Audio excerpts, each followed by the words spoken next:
Huh? It must be Gordon on his way back from Vickerstown. Huh? What the? Who in the name of Smokebucks and Pistons are you?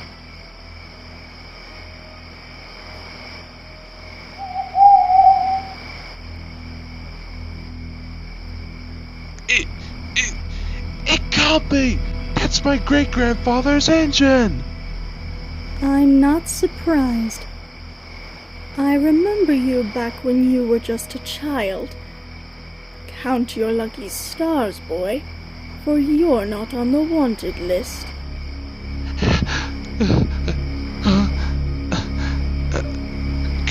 Count my lucky stars? Your grand-grandfather was once a good man, someone whom many thought was a friend. But his mistrust ended up costing his life thanks to that engine on the CSW years ago. And do you know why? Because I was that engine!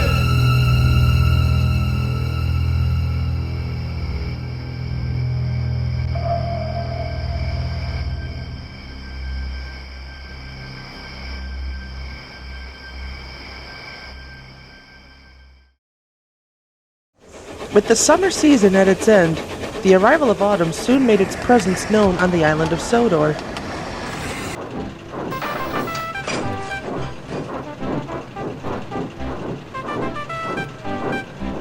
The engines of the Northwestern Railway were working hard with great pride. However, this particular autumn season had brought some new visitors to the island over from America. The visitors were two engines from the Norfolk and Western. They were David, the sole surviving 2664 Class A number 1218, and Louise, a restored class of the J locomotives. Along with them came Ariel, a surviving 440 from the Pennsylvania Railroad, Luke, a 210-4 from the Atchison, Topeka, and Santa Fe Railroad, and Jason, a replica of a 28884 triplex locomotive from the Erie Railroad.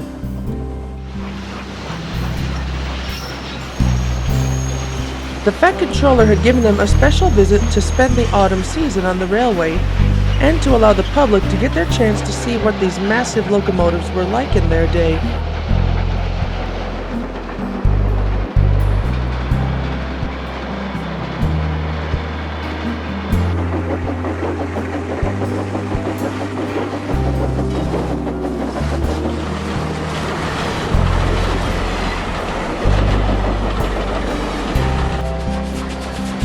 The engines themselves, they found the people to be among the most amazing and respectful rail fans of all time.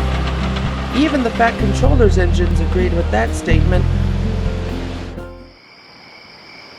One evening at the sheds, Rosie, Thomas, Emily, Gordon, and Edward were talking to David, Louise, and Ariel about supernatural stories that had happened on the railway over the years.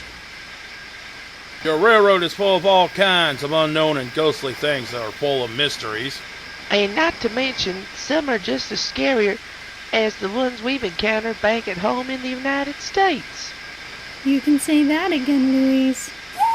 What's it like over there? None of us have ever been to the railways you run on. Please tell us.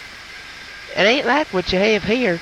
The railways in America are much longer and bigger, and we engines can do more work than any others.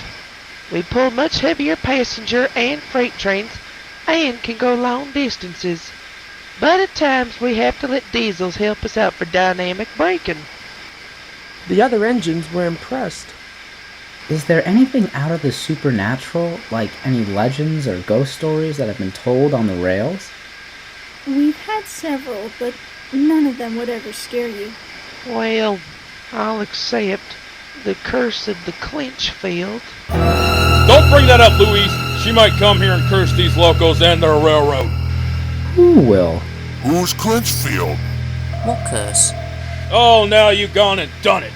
We promised to never mention it to the others, or you know what might happen.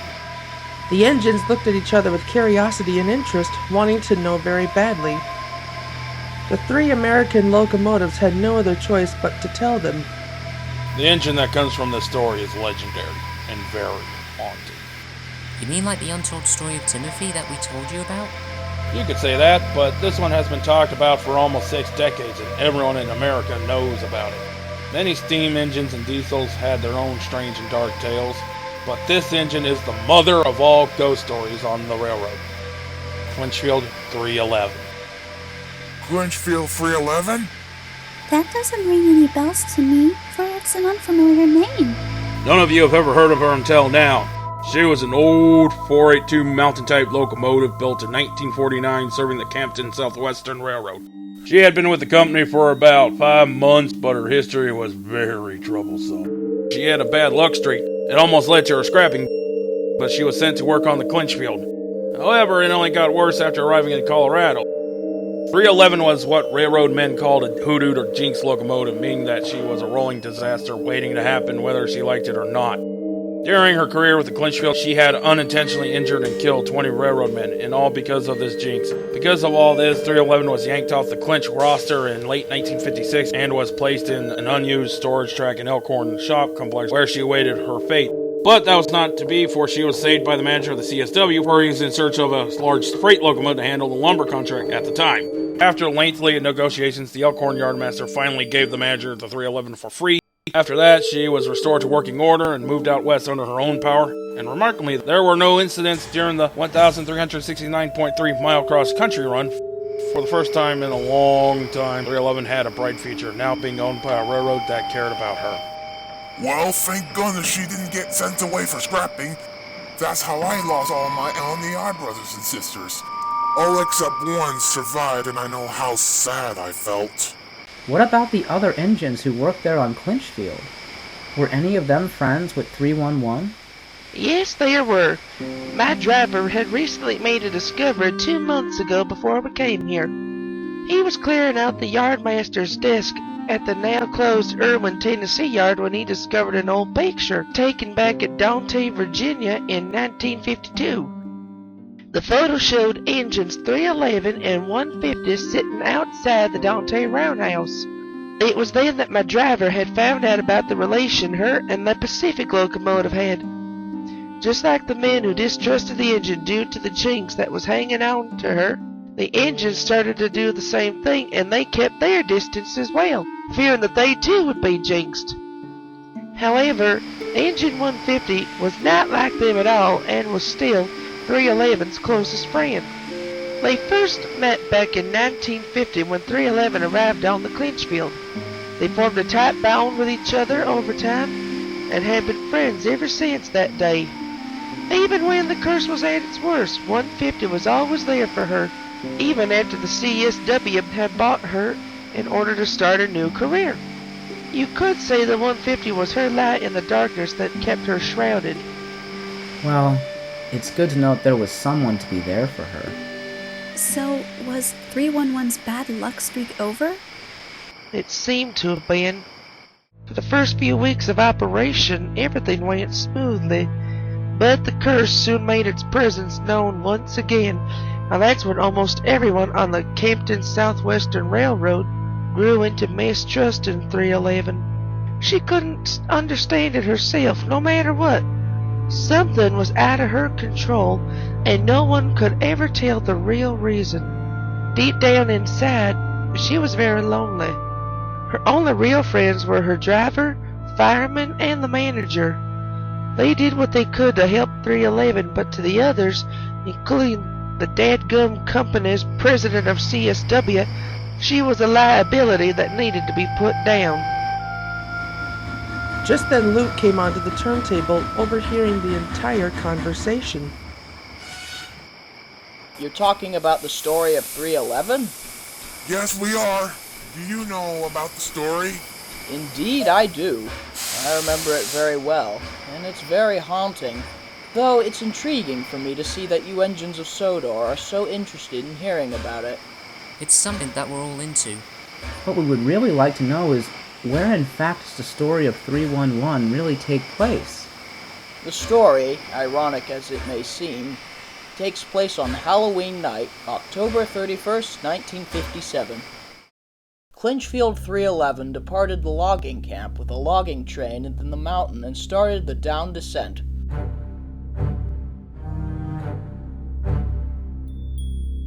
Not long after she left, the weather changed for the worse. It was one of the worst storms in U.S. history, with flash floods being reported everywhere along the line.